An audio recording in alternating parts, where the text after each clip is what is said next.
Dans cette vidéo, nous corrigeons l'exercice 1 du TPTD numéro 3.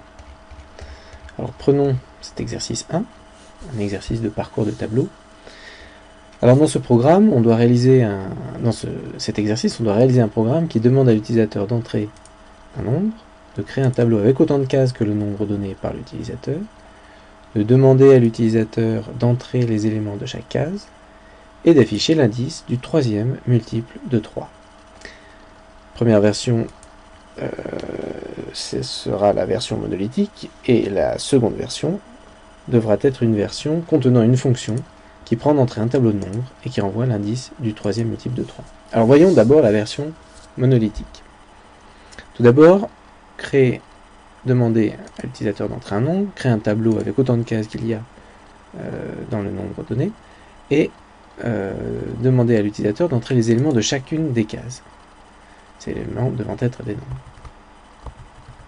Alors nous nous mettons sous Biob, nous téléchargeons le fichier Biob départ, et nous allons enregistrer ce fichier sous la forme de TD3 exercice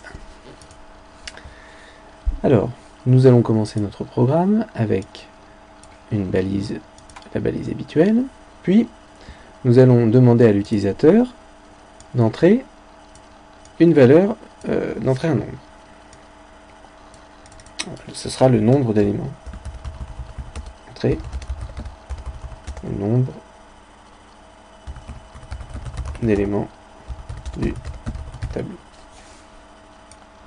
Voilà, on attend.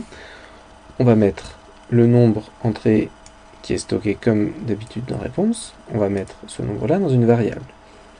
Nous avons donc besoin d'une variable locale que nous allons appeler taille, ou n. N, c'est souvent le nombre entier qui symbolise la taille d'un tableau. Et nous allons affecter à n la valeur réponse. Ensuite, il faut créer un tableau avec autant de cases qu'il y a autant de cases que la valeur de n.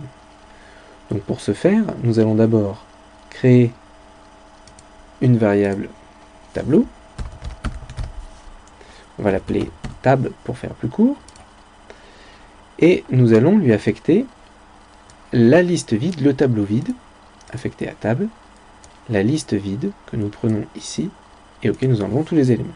Donc pour l'instant, tab, ce sera un tableau mais vide. Il n'y a aucune case dans le tableau, mais on va pouvoir ajouter des cases. Et on va ajouter n cases dans tab.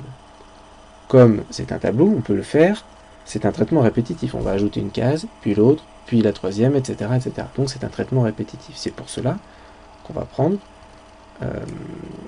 une structure de contrôle qui est la boucle pour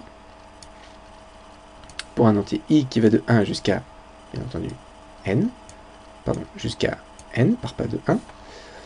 Que va-t-on faire? On va ajouter un élément à la fin, en queue, on dit, de tab. Alors quel est l'élément qu'on va ajouter ici? C'est pas chose, c'est pas une chaîne de caractères. C'est une case vide, a priori. D'accord? Donc on ajoute une case vide en queue de tab. Une fois qu'on a fait ça, on a la possibilité,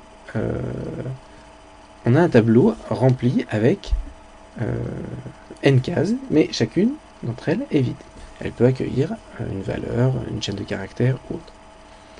Donc maintenant, on va faire remplir à l'utilisateur chacune de ces cases.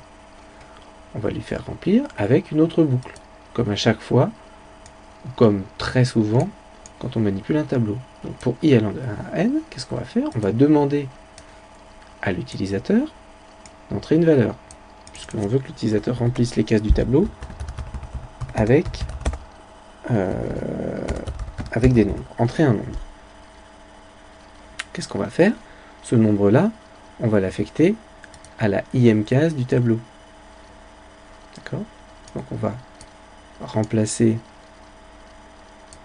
le im élément de la liste tab, du tableau tab, par la valeur de réponse, celle qui aurait été rentrée au clavier. D'accord?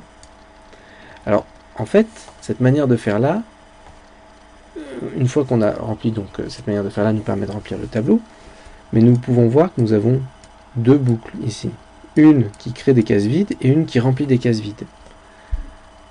En fait, on pourrait en faire une seule, tout simplement, en fusionnant l'ajout à la demande de l'utilisateur. On va prendre la demande, on va lui demander d'entrer un nombre, ce nombre va donc être stocké dans réponse, et on va ajouter réponse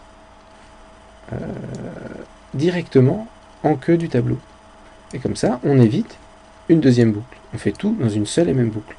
On crée la case et en même temps, dans la case en tant que telle, on met la réponse qui a été demandée à l'utilisateur. Donc là, normalement, notre tableau est créé et nous pouvons utiliser pour ce faire, pour vérifier que notre tableau a été créé, la procédure d'affichage, affichage de table. On va donc maintenant exécuter le programme. On va mettre un peu plus grand. Entrer le nombre d'éléments du tableau, par exemple 4. Okay. Entrer un nombre. 23 sera le premier élément. 45 sera le deuxième. 3 sera le troisième. Et 6 le quatrième. Nous voyons bien que nous avons 23, 45, 3 et 6. Nous continuons.